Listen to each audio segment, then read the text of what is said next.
Hi, everyone.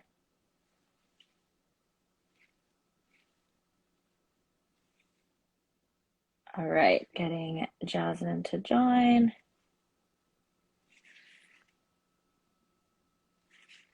Let's see, this always is a little finicky.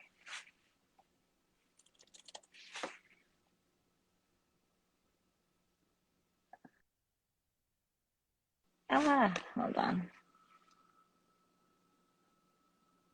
No. Sorry, be patient. Oh no. It says she's unable to join. Let me. Oh, yay! Hey, I think we're Hi. good. Yeah, I think we're good. Great. Okay. I know I added a little fireplace in the background, so it's more like a fireplace chat. It's a chat. Yeah. Yeah, because that's what it is. This is nothing. This is a conversation. I'll wait another like maybe minute before we start. Um, yeah. Hi, everyone. Thank you for joining us on this Wednesday evening after a long day of work. I know I had a long day. But it is social work month, so It is social work month. I actually didn't know that until Instagram came about. So That's how I feel about a lot of months and days, like it's donut day or I know. whatever. Cheeseburger So, day. Yeah. all right. I think we can start. Yeah. hmm Yeah. So, thank you everyone for joining us on this Wednesday evening. I'm joining from Harlem. My name is Nikita. I'm a social work student at Columbia School of Social Work. I'm interning right now at the Bronx Defenders and their Family Defense Unit. Um, and yeah, and tonight I have in conversation with me Jasmine Wali. Yeah, I'm Jasmine Wali. I'm the director of advocacy at Jmec for Families. MSW. I got my MSW from Columbia as well. Thank you all for having us. Yeah, thank you for joining everyone. Yeah, so as we mentioned, it's social work month, and typically this month, at least like from NASW or something, it's a lot of highlighting and celebrating social work, which is important. But this space and this conversation is really to kind of start to name, not start to name, but naming some of the harms that social work and social workers participate in, and some forms of like policing and surveillance that we often engage in that we might not always be aware of the power that we have and how we're so entangled with the carceral state. Um, yeah. Yeah, and just to, I mean, build off that and kind of set the stage of this discussion. Um, I was talking to my colleague Zainab Akbar the other couple months ago, who used to be a public defender, and she now works in family defense. She was sharing some observations that she had. Right, when you walk into a family courtroom, I'm sorry, when you walk into a criminal justice courthouse, the majority of clients that you may see within that, who are waiting for their turn, tend to be young Black and brown men. When you walk into a family courthouse, a family courtroom, the majority of clients that you may see are young Black and brown women. Um, and that's, uh, of course, uh, all genders are represented within these carceral systems, but I think that really speaks to the ways that gender, race, class, all play a part in the family court. Um, Similarly, when you think about a police officer, the majority of police officers tend to be white men or men in general. When you think about social workers, the majority of social workers tend to be women, white women, right?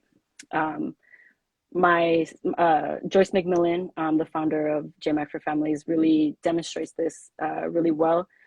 She calls social workers, well, she says some cops are called caseworkers, right? I saw an Instagram thing that said cops and cardigans, right? I So love when that. we Yeah. when we think about carceral systems.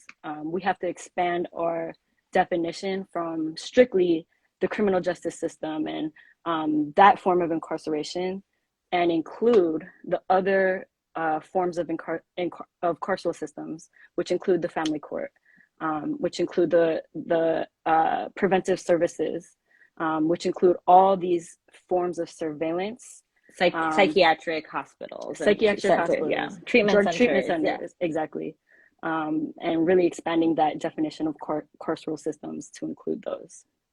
No, that's such a good point you made. And like we talked about this a few days ago, but cops and cardigans have really stuck in my head because it really does provide this visual of sometimes what social workers are. And like our foundation, at least in professional social work, has been these like friendly visitors that would go into your home.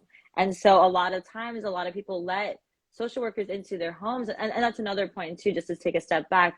Police often surveil more of the public sphere. You know, they're on the streets, they're in the subways, whatever. But then social workers kind of expand the apparatus of the carceral state into your home, and then they monitor you from their home.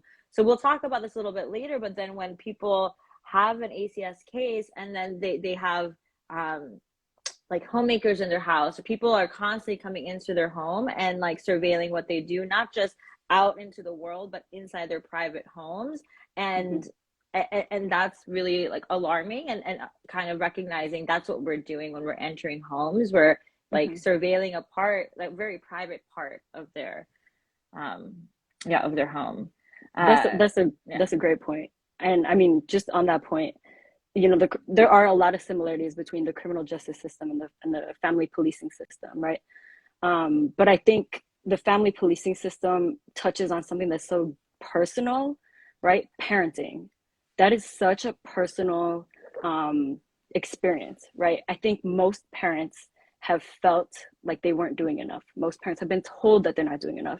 Most parents have been made to feel like they weren't a good parent, right? The only difference between most parents and families in the family policing system tend to be race and class, right?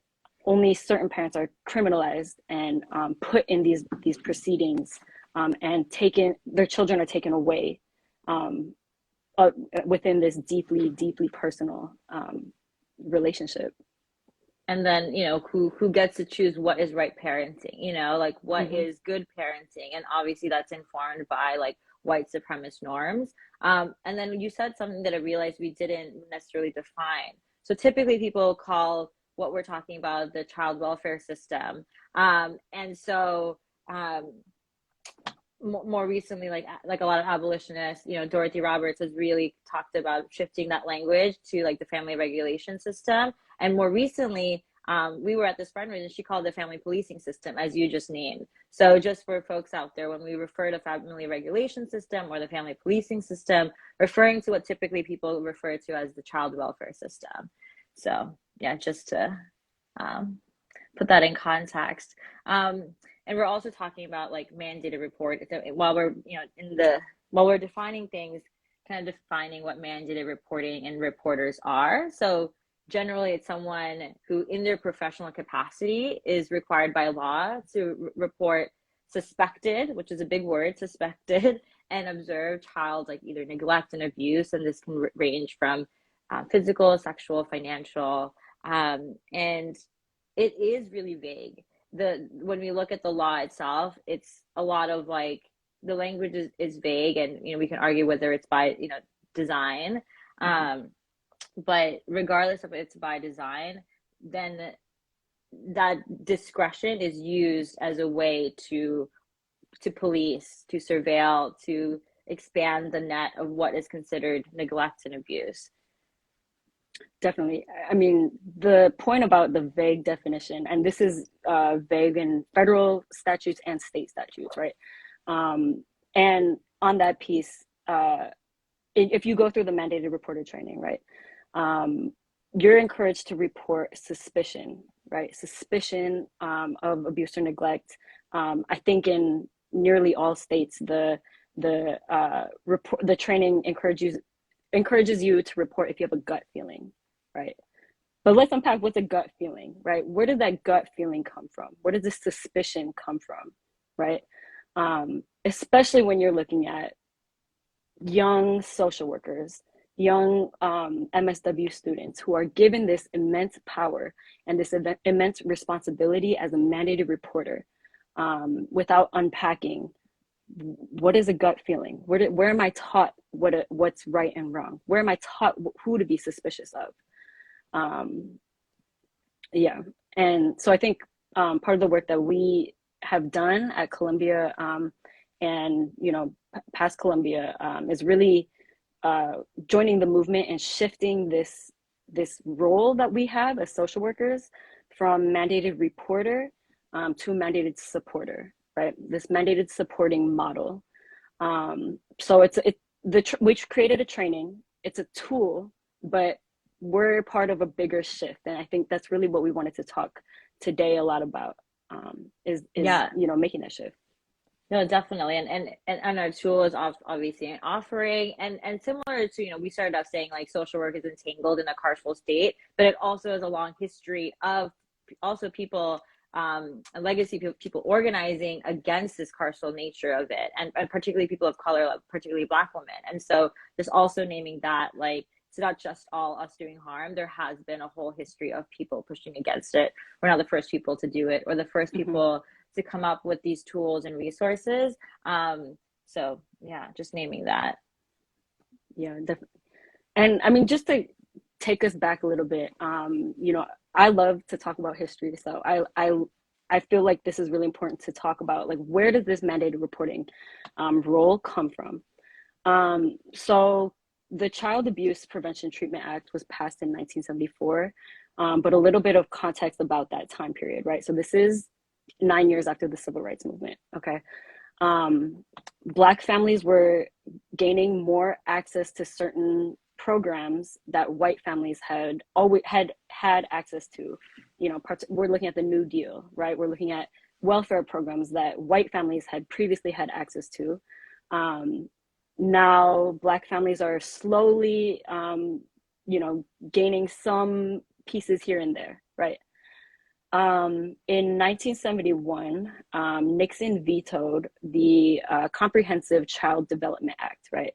So this act was going to provide child care for low-income families, just an array of services that a lot of families need, and to this day still need, right? And the government still hasn't met those needs.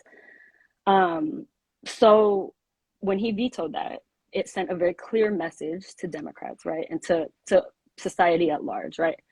If you want to talk about child welfare, if you want to talk about child development, if you want to talk about child, maltreatment, you cannot connect that to poverty. That won't pass. That's not going to go through, right? I will veto that. When we analyze policies, right, and CAPTA is one example of this policy. In current times, the Family First Prevention Services Act is also an example.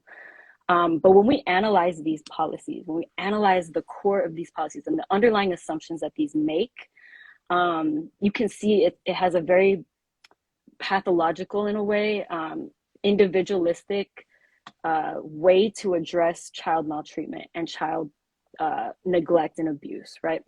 So a lot of the interventions are therapeutic services or anger management classes, Parenting classes, yeah. parenting classes, right? When a family needs housing, so CAPTA is what created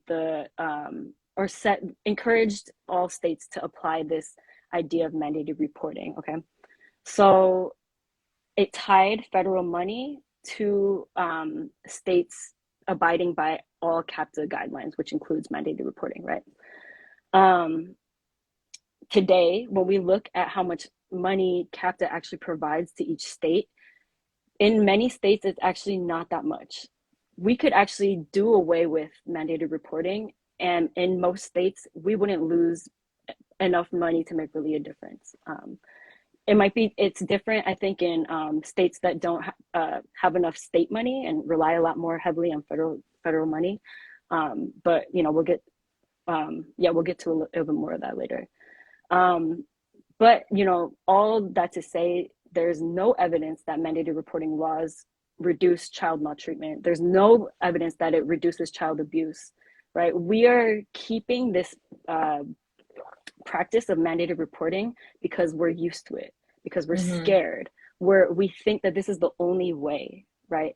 And nobody wants their name to be on a newspaper if there's a tragedy, right? Yeah. So this fear that we have about getting rid of mandated reporting, even though there's no evidence that it actually supports children, you know, it's just really misguided. And I think within this conversation we can talk more about, you know, repealing CAPTA and future steps, but Yeah. you know. No, you brought up a really good point about safety. Like, like now that the infrastructure is built in, and even if though CAPTA is like no longer like, it's not really providing the funding that many people think. It's a norm. You know, now Mhm. it's also baked into our idea of what safety means, especially for children. So we're like, you know, we'll talk about a little bit about the training a little bit later too, but just that it's like if you don't report, children are going to die. You know, and Mhm. that's kind of what's baked in. Like if we don't have this, like there will be harm, and harm Mhm. still happens, and you know, harm will happen, but you're it's really baked into this fear of like, this is like without this, there's immediate harm that's going to happen that's irreparable in any other way. So I think Mhm. that's, and now that that's baked in, it's really hard to shift the narrative to something else. Mhm. And I think that's where our work lies in, is to shift that narrative, to like kind of Mhm. undo this learning that's been baked in, that like if you have a suspicion, call, you know, and we do this with police too. Like if something's wrong, call 911. If you see a child or have a suspicion or anything, call ACS. Um, so Mhm. yeah. Yeah, and I mean, going back to your earlier point, who is a mandated reporter? So in the state of New York and most other states, the local or the state office or Department of Children and Family Services, um, they are given, they are granted the federal dollars to distribute to programs, right? So OCFS in New York, the Office of State of Children and Family Services, every staff, all employees of OCFS are mandated reporters. So they all go through the 2 hour training.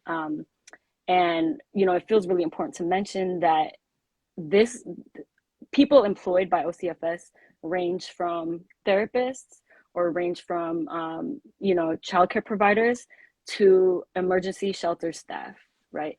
Or specifically Head Start childcare providers, domestic violence caseworkers.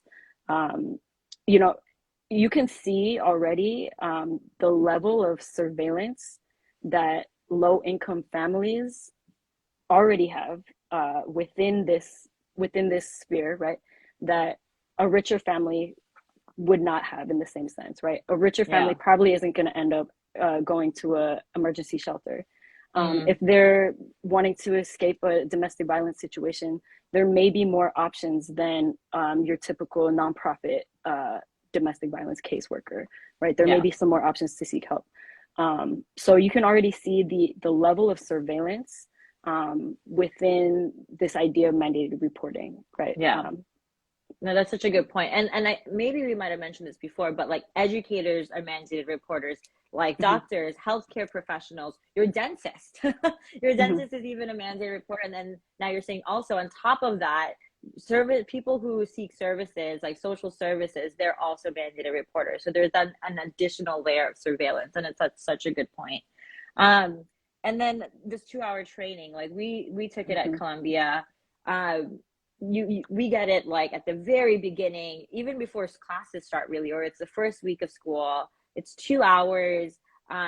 When you walk away from it, you don't learn any skills. You're just really told, no matter what, like call ACS, you know, and if you have a suspicion, um, and really bakes in like, if you don't do this, you're going to lose your license. Mhm. There's multiple, I think at the end we had like 10 or 15 questions, I forget, and the majority, none of them were like, what should you do in the situation to help the family? The majority was like, how many hours you have to make this call before you get in trouble? How Mhm. many, like, if you don't do this, what misdemeanor level do you even get? So that was even a question. It's a misdemeanor, Mm-hmm. like first misdemeanor level.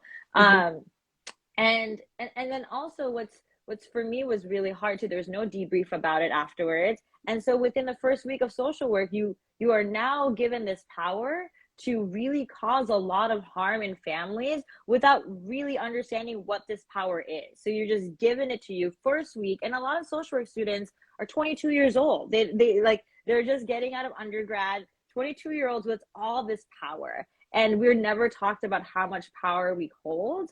And then also I think what's really alarming is the first message you get about social work school is that if like the way that we're being held accountable is punitive, that like Mm-hmm. if you don't do this, this is what's going to happen. And so then it You becomes a could go to domino. jail. You Mm-hmm. could go to jail. And so you hear a lot of people being like, well, I don't want to go to jail, like I don't want to lose my license.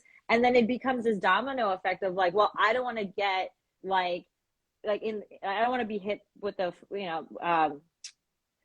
like I don't want to be entangled or punished by the carceral state, so I'm gonna do this to you. I'm gonna then Mm-hmm. punish you, and then it just the domino effect keeps happening, and then the harm of like keeps happening.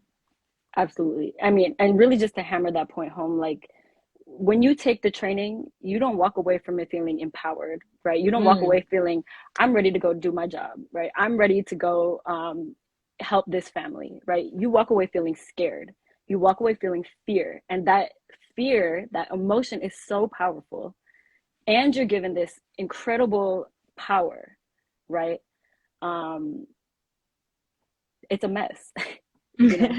no, it's Yeah. a mess. And you brought this up before, like you're really told to go by gut feeling. I remember one of the questions Mm-hmm. that we had literally said, um, do you need clear and sufficient evidence to make the call? And the answer was actually false. The answer Mm-hmm. was no, you just need suspicion. And that is it's so I don't know. I still think about this. It's been like a year and a half since I took the training, but I've never heard of a training where the answer for do you need clear and sufficient evidence is the wrong answer, and all you need is suspicion. And as you mentioned, suspicion, your gut feeling, it's all like filtered by bias. You know what I mean? Mm-hmm. And you could a lot of times you go into someone's home, if they're speaking a language that you don't speak, it sounds like they're yelling, like, but a lot of times they're just talking, sometimes they're celebrating, but to you you're like, oh my god, they're yelling, something's going on.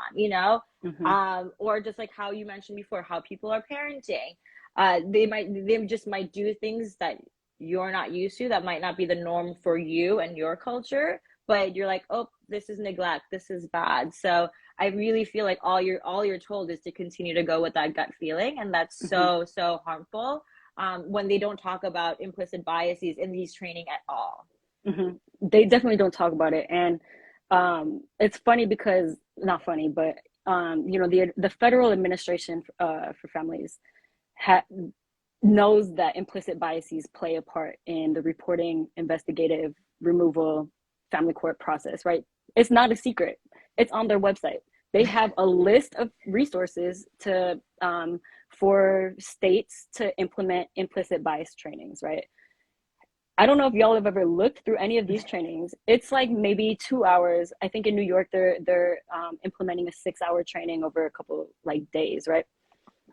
And to me, I'm just like, you don't learn an implicit bias in 2 hours, right? You learn it over your life. It's taught to you every day in the media. It's taught to you by family. It's taught by school, things that you read at school. It's taught by policies and the ways that the underlying assumptions about policies, um, we can tell what they are, right?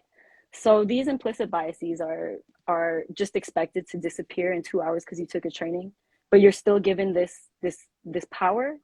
So part of our work is really reframing our role, understanding that implicit biases are hard to unlearn, right? It's a Yeah, journey, it's a process, and it's a lifelong probably it's a process. Yeah. lifelong process. But if we're reframing our role within the world of social work, if we're reframing our role with families, that's one way of mitigating harm in a sense. Exactly. And I mean, I want to also bring up this example that we talked about earlier in the week that I think is really like you talked about if you go into a home and you see a wine cellar, it's like status, there, you're like, ooh, it's cool. But if you, and that's a lot of alcohol to have in your house, That's a whole but room. You have a it's a whole room whole of wine. room dedicated to alcohol. But if you have the same amount of alcohol in beer cans or just liquor bottles, you're not going to get the same like, Hmm. um, response. And so that's part of it, like as you mentioned before, class, race, all of this really impacts our lens of how we're interpreting just parenting.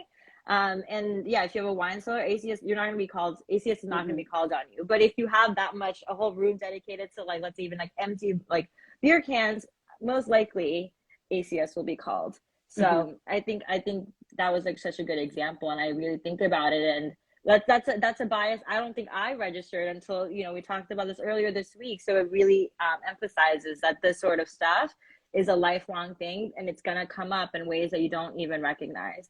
Hmm. Definitely. And I think a huge piece that's missing from the training too, is really understanding what happens after the call, right? You're just told to make the call, better safe than sorry, save your own. But what actually happens after the call? I don't think most social workers could really tell you, right? So, and I think a lot of people, or some people, let me say, may make the call thinking it actually is the right thing to do. It's Mm-hmm. actually a good thing for this family. This family may actually get the help that they may need right now from me making this call, right? More than Um, family, I think that this child. this I child. don't know. I feel like mostly people think this child will get the help that they need. Hmm. Yeah, that's a great point. But in most states, after a call is made, a investigation will get opened, which can last 60 to 90 days, right? So that means 60 to 90 days of someone coming to your home, right? And when a CPS worker comes into the home, um, we'll get into rights later, but when they enter the home, uh, they they go through your house and look for evidence, uh, to take away a child, right? So say you have a call on that a child came in with dirty clothes, right? Why are they checking the fridge, right? If there's, I mean, they're checking for things that have nothing to do with the original call, right? Yeah. Um, if And they the expand, as you're saying, like the call can be made about something, but then they expand what their purview is to Mhm. like find a reason that you're not a good parent, or find a reason to like to stick a case on you. Exactly, and um, yeah, I'm sorry, I forgot what I was gonna say. I'm sorry. Sorry for No, interrupting. no. No. But I have a client who's because I work with clients with who have these ACS cases, and one of them was saying like, I need help with housing because I'm worried like my cabinets don't work, my plumbing is Hmm. is acting up, and we're saying I don't want this to be used against me. Like she's like, I call the super, they they're not bringing anyone in, like they fix it but it keeps getting broken, I have a leak.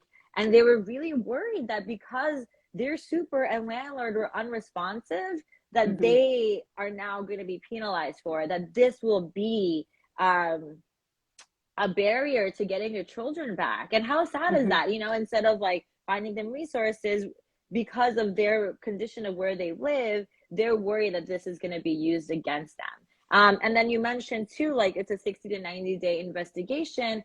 And like somehow it's a lot of times it's the middle of the night. They just come Hmm. barging in middle of the night, ransacking your home. Which again, I don't think people realize like that's what happens when you make the call. They think someone politely knocks on Hmm. your Makes an door, comes, appointment. Hmm. makes an appointment. Oh, is this a good time? Oh, it's Hmm. not. I'll come back tomorrow. That's not really how, sometimes they come in, they barge in, they ransack your home, try to find evidence that's, a wider net than what they might have, the call might have been made for. And I've seen a lot of times, like before I started doing this work, I thought the removal came after the investigation or after this. A lot of times I've seen the removal is immediate, and then Hmm. you work backwards to get your child back, and that could take months, like, and Hmm. 6 months minimum a lot of the times. And that's normally like, oh, they're getting your child back in 6 months, like that's good. That's a short amount of time compared to how long it can take. And so I think really emphasizing that the order isn't happening the way you think. A Mm-hmm. removal is not the exception, it's often the rule. And then you're working your way back to getting to supervised visits, to unsupervised Mm-hmm. visits, to then like weekends, and then you get them back. And it's this really long process. And I mean, what a complete disregard for an acknowledgement of the amount of the trauma that family separation in itself causes, right? We, as social workers, a lot of us learn attachment theory. We learn, these different theories about bonding, parent-child bonding. But we so recklessly call CPS or ACS, um, which can lead immediately to child removal and family separation, even if it's just for a night. As a child, as an infant who doesn't know where you're going, you're moving your stuff in trash bags. You don't know when you're coming back. You don't know whose car you're going in. Um, you don't know who's taking you. You're sleeping somewhere you've never been before, in a neighborhood that you've never seen before. And you can't even talk to your parent because in a lot of cases there's discouragement from communication, right? So even one night of that separation is can be really traumatic and really you know influential in a child's development, not to mention a 6 month separation. um, No, for sure. Another Joyce McMillan billboard that I've seen is like they don't just separate like children at the border. It happens in Harlem too.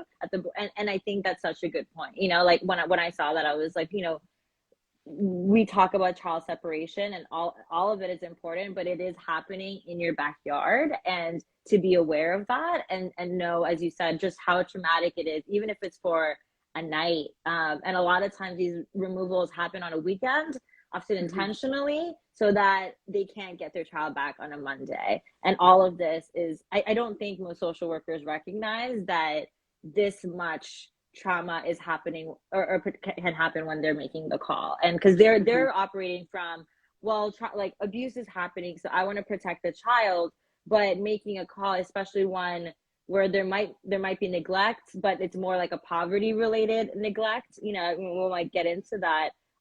You're making this child and family face so much trauma that might be worse than what you think might be happening. mhm. I mean, even look at child outcomes, right? So there are numerous studies that show that even in households facing significant adversity, um, a child has tends to have better outcomes staying in that home than being removed, right? If we look at child outcomes for foster youth, um, I believe a little over 50% graduate high school within the 4 years, right? I want to say it's 90% of youth who have experienced 5 or more placements will be involved in the juvenile justice system. 90%. 90% of Yeah. children who have 5 or more placements. And it's so common to be placed over and over again, right? Only 3% graduate college from a 4 year, right? So we look at these outcomes and we think about child safety. And we really fail to understand the gravity of removing a child and the child safety concerns that come once the child is in foster care. I think it's 1 in 4 children report being abused within their foster home. Um, and that's supposed to be the child protective services, right? That's under the guise of child protection and child welfare. Um, No, yeah. I have like a client whose children have not, that aren't potty trained, because how many times they've been from placement to placement and they're really young.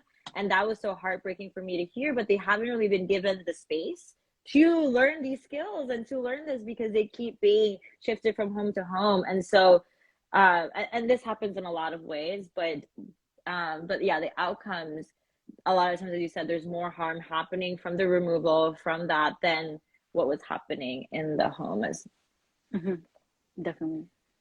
Um, Do you want to transition into talking a little bit more about the our mandated supporting training? Yeah. So like a collective at Columbia, we created a sorry, I'm sorry, my we cat is. Let me take out my cat because she. Please continue. There's been a collective at Columbia.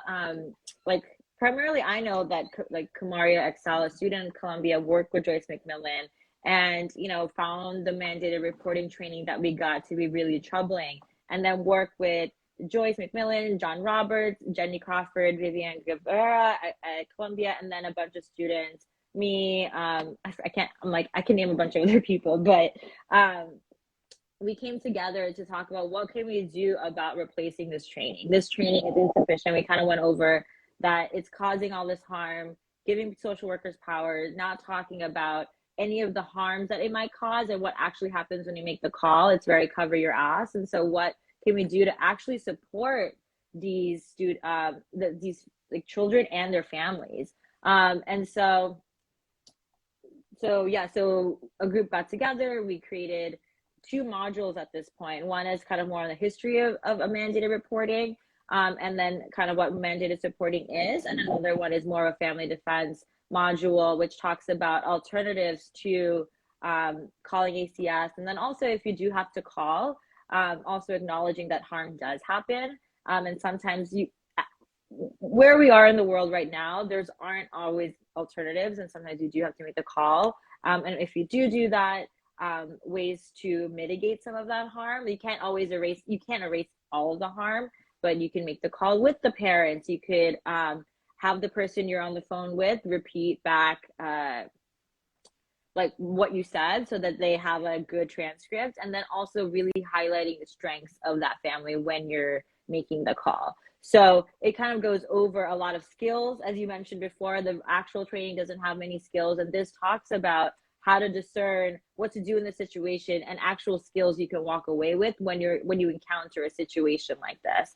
And also, if you do have to make the call, make sure you try to connect them with their local defender organization. Mm-hmm. Definitely. And I mean, you can see the training at jmecforfamilies.com, or I'm sorry, jmecforfamilies.org/mandated-supporting. But one skill that I really want to highlight is skill 2 on module 2, but really discerning neglect from need, right? So a lot of times we'll see a charge of neglect, and this is adapted from I'm sorry, I can't find the name of the group that did this, but it's a New York based, the SSWN NYC mandated reporting group. So it's really about assessing a charge of neglect, and understanding the need behind this form of neglect, right? So for example, if a family is if you notice, or a family fails to provide adequate food, clothing, or shelter. So like I said, a child comes to school with dirty clothes, a child comes to school hungry, right? Schools often make that report, right? They'll call CPS right away, or after a few times. But what's the actual need there, right? The need there is food insecurity, housing insecurity, access to laundry, employment and financial insecurity, right? So if you can understand these as needs, and have your plan in your back pocket of food banks in the area, of transportation services in the area,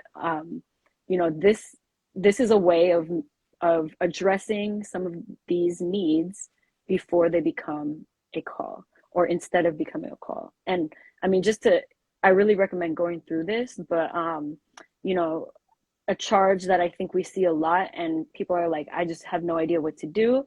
Using corporal punishment beyond what is objectionably reasonable. So what's the underlying need there, right? This table presents unresolved generational trauma, right? Unmet mental health needs, projection of workplace treatment, right? So those are all needs that may manifest itself as behaviors that are concerning, right, to a child. But if we can understand the need there, work on conflict mediation, and even just humanize the parent, that's really one step in becoming a mandated supporter as opposed to a mandated reporter. Um, and similarly to what Nikita was saying earlier, the charge being parent or caretaker using drugs to the point of not being able to adequately care for a child.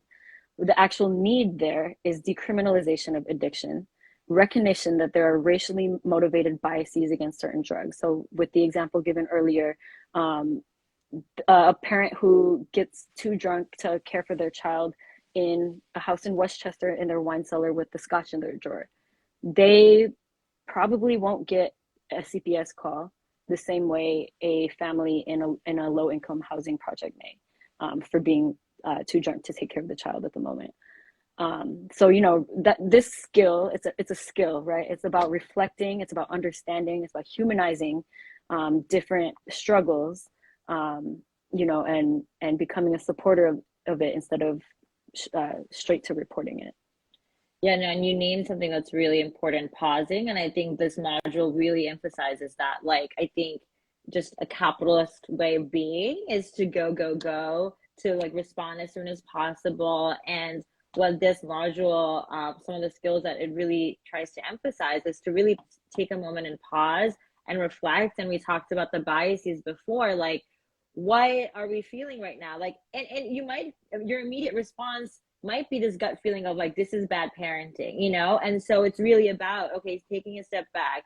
What am I actually seeing? What's, as you said, like, what are also the actual needs that need to be addressed, and Mm-hmm. how can I connect them to resources that addresses these needs? And that's super important. And if we talked about before, people often call ACS or CPS because they want to help the parent, this family, this child. And so this is a way to actually make sure you are helping them. So yeah, so just reflecting kind of what you said. Mm-hmm. Definitely. And I mean, going back to your point about knowing what happens and mitigating the harm once you do make a call, something that feels important to mention too is, and I don't think this is in the training, but ensuring that parents know their rights during an investigation. So I don't think a lot of social workers know that parents have rights during an investigation. So I just want to go over them quickly, right? Um, Under the Fourth Amendment and most state statutes, and the case law in most states, when a CPS, there's only three ways that a CPS worker can enter your home. Okay, they can be invited in, they can have a court order, or there's exigent circumstances. So in exigent circumstances, like a child is screaming, or there's a cause for an immediate intervention. That's the same as the police. The police are not supposed to enter a home without a search warrant or court order, or without exigent circumstances. The problem is that CPS workers either don't know this or don't abide by this, and use coercion or other methods to gain entry and be invited in, right? A lot of parents don't know that they can say no. So I think as mandated supporters, and I think abolitionist social workers on this call, really knowing that parents actually have rights and sharing these rights with these parents, right? They don't have to answer a question.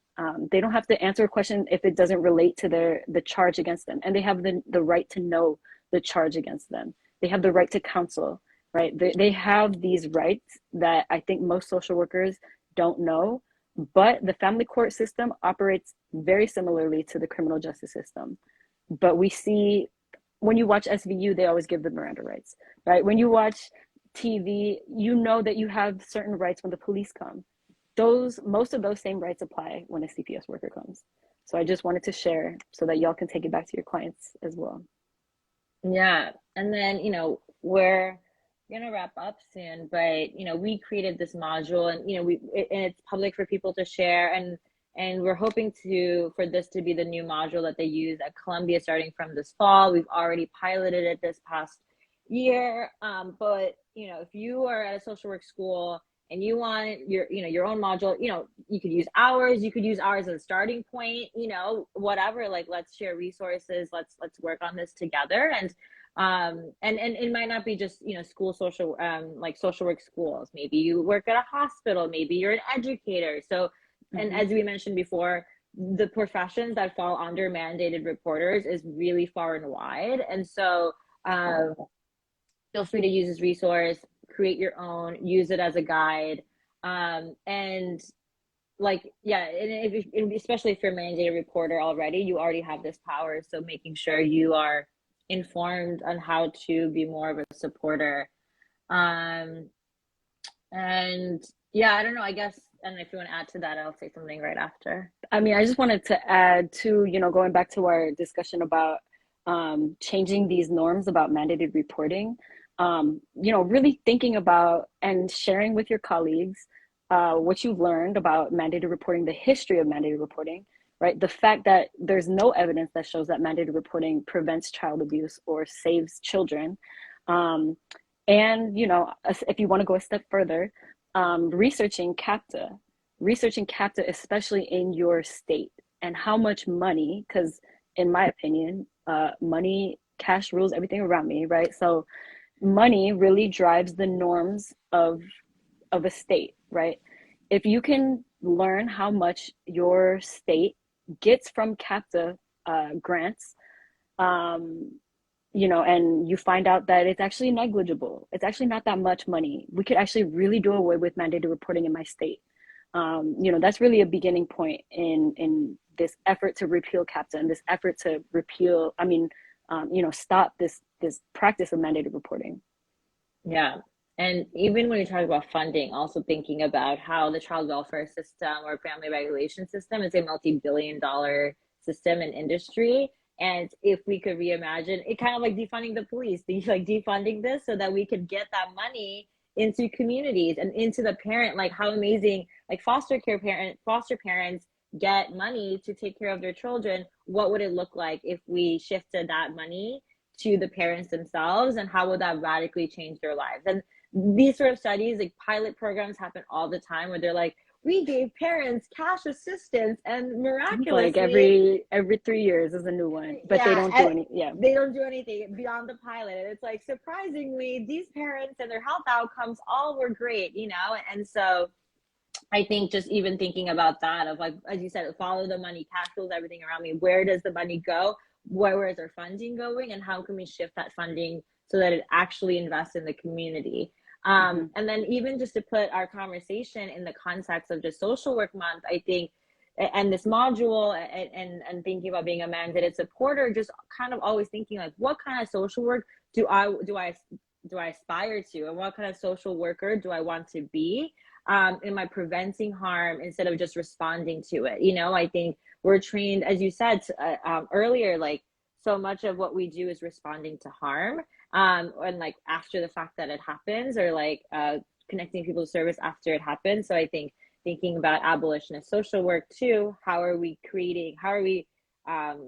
changing the environment so that this sort of harm doesn't happen in the first place? How are we changing the material conditions of these caregivers and parents in a larger format, and not just like pathologizing individuals for resources they may or may not have? Mm-hmm. And I saw a question in the chat, and yes, it's CAPTA, Child Abuse Prevention Treatment Act. And the question that I saw was, is this a good thing to talk about with our reps? Public perception of CAPTA right now is that it's a good thing. And a huge piece of that is because of what I talked about a little bit earlier, and what Nikita just mentioned, the pathology of individual parents, right? Which CAPTA, the underlying assumptions of CAPTA, really promote. Talking to reps is great. They probably won't be on our side yet, but really starting this conversation and continuing the discussion about mandated reporting, because I think that's such a huge piece about CAPTA. This is all part of this movement, and there have been efforts to repeal CAPTA for years. The public perception is that it saves children, right? we know that's not true. Um, and yeah, like Nikita was saying, really just thinking about what brought you to social work.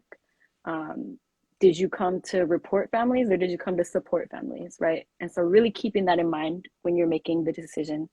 Um, what was your intention to come into this field?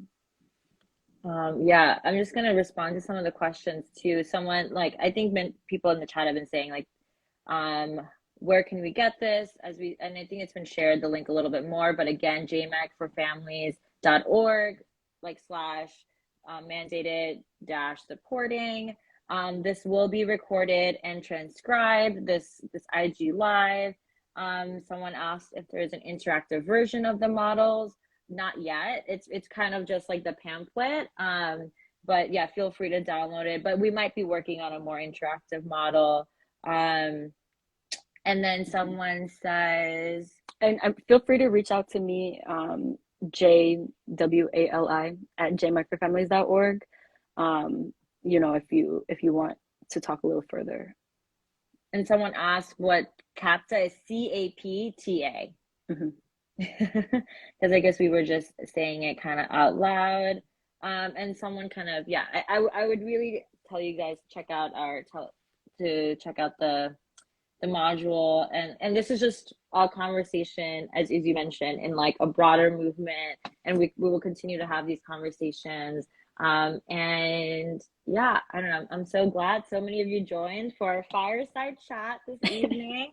And next week we have one about social work and education, so that will be really amazing for everyone to come through. We're doing 3 in this month, and it ends with a Haymarket panel with Joyce and Dorothy Roberts. Yeah. So, anyways, thank you all. I Thank you think, all. yeah, thank you so much, Jasmine. We're in conversation pretty often, but every time we talk, I feel like I still learn something new, and so I'm really glad Likewise. that we were able to have this conversation. Okay. All All right. right. Bye, y'all. Bye, y'all. I don't know how to end this.